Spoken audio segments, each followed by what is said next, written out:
के ऊपर नहीं चढ़े हैं, पैसे खा खा के, दुनिया का खा खा के, ठेले वालों तक को भी नहीं छोड़ता तेरा बाप। अच्छा जी, ठीक है, जमींदार खानदानी लोग हैं मेरे घर वाले, तेरे माँ बाप की तरह भंगी नहीं है, स्वीपर। अच्छी बात है, कोई बात नहीं, बोल ले जितना बोलना है। फिर मैं नहीं मरवा रही हूँ, जो करवा रहे हो इसके कारण मारे जाओगे। होम गार्ड है, उसकी एंट्री होती है हम दोनों पति पत्नी के बीच में।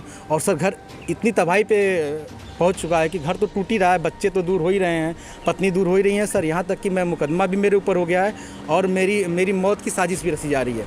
यूपी की एसडीएम ज्योति मौर्य और उनके पति आलोक मौर्य के बीच विवाद की खबर सोशल मीडिया पर लगातार वायरल हो रही है। इसे लेकर अब कई तरह के सवाल उठ रहे हैं। इसके अलावा उनके नाम से भोजपुरी गाने भी बनने लगे हैं।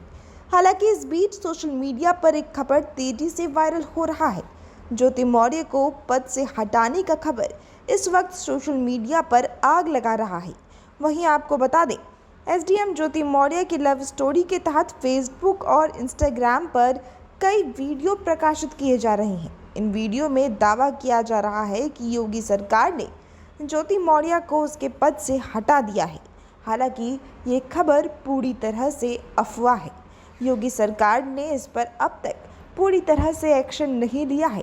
हालांकि आलोक मौर्य के द्वारा भेजे गए पत्र योगी सरकार तक पहुंच चुके हैं और अब जांच भी जारी है। लेकिन अब तक एसडीएम ज्योति मौर्य को उसके पद से नहीं हटाया गया है। दरअसल आलोक ने अपनी पत्नी ज्योति मौर्य पर रिश्ते में धोखा देने का आरोप लगाया है। जब पति आलोक मौर्य ने अपनी बेटियों से मिलने की इच्छा जताई तो फिर ज्योति मौर्य ने अपने पति को बॉडीगार्ड से पिटवाने की धमकी दे डाली। पहले फ़ोन पर गाली दी और फिर बाद में माफ़ी भी मांगी। इन सब का वीडियो काफ़ी तेज़ी से वायरल हो रहा है। यूपी में प्रयागराज में पंचायती राज विभाग में चतुर्थ श्रेणी के पद पर आलोक मौर्य कार्यरत हैं। आलोक मौर्य की पत्नी ज्योति मौर्य वर्तमान में बरेली के शुगर मिल में जीएम के पद पर है। जानकारी के अनुसार 2010 में उनकी शादी वाराणसी में हुई और फिर 2015 में ज्योति मौर्य ने जुड़वा बेटियों को जन्म दिया था। और अब इन्हीं बेटियों के लिए आलोक मौर्य दर दर भटक रहे हैं और इंसाफ की गुहार लगा रहे हैं।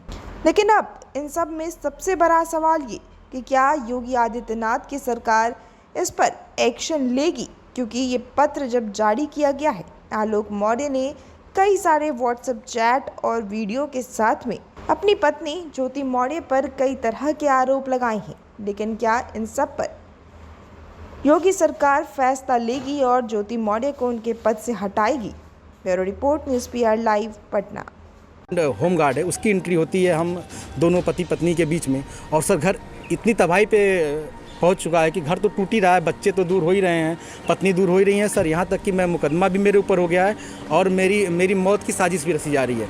क्या धमकी, आपको कोई धमकी दी उन्होंने? हाँ सर, उन्होंने फ़ोन पे सर अभी एक हफ्ते पहले फ़ोन पे सर उन्होंने हमारे गांव के किसी लड़के से बात की तो उसने मुझे कॉन्फ्रेंस किया। तो उन्होंने उस पर कहा कि तो जो तुम काम कर रहे हो, जो ये जांचें करा रहे हो या करा रहे हो, इसके कारण तुम्हारी जल्दी से तुम मर जाओगे। हमने कहा ठीक है, आप मरवा दीजिए। तो मैं नहीं मरवा रही हूँ, जो करवा रहे हो इसके कारण मारे जाओगे। हत्या की धमकी दी है? जी सर, हत्या की। और सर उनका भाई सर सचिन मौर्य है सर, वो मेरे घर से सर रखे मेरे काफ़ी जो कुछ पैसे थे, जेवरात थे, वो सर लेके चला गया। मेरे सर उसकी वीडियो बना के भेजा कि मैं लेके जा रहा हूँ, जो करना हो कर लीजिए। और सर मुझे चैटिंग लिख के भेजा है कि आपका व्हाट्सअप सब कुछ गायब कर दूंगा, हैक कर लिया हूँ, जो सेव करना हो सेव कर लीजिए।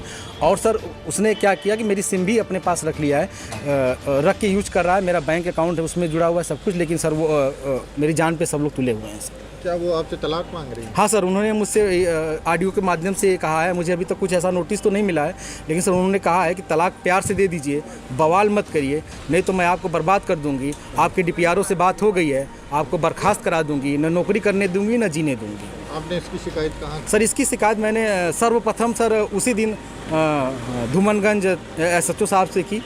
उन्होंने मुझे राजरूपुर पुलिस चौकी भेजा, मैं राजरूपुर पुलिस चौकी पे आवेदन दिया, लेकिन सर कोई सुनवाई नहीं हुई। फिर सर उसके बाद मैंने, ये 25 अप्रैल की बात है, फिर मैंने 27 अप्रैल को सर उनको ये रजिस्ट्री के माध्यम से सर उनको भेजा, कमिश्नर साहब को भेजा, डीएम साहब खत्री साहब के यहाँ मैं खुद स्वयं उपस्थित हुआ हूँ।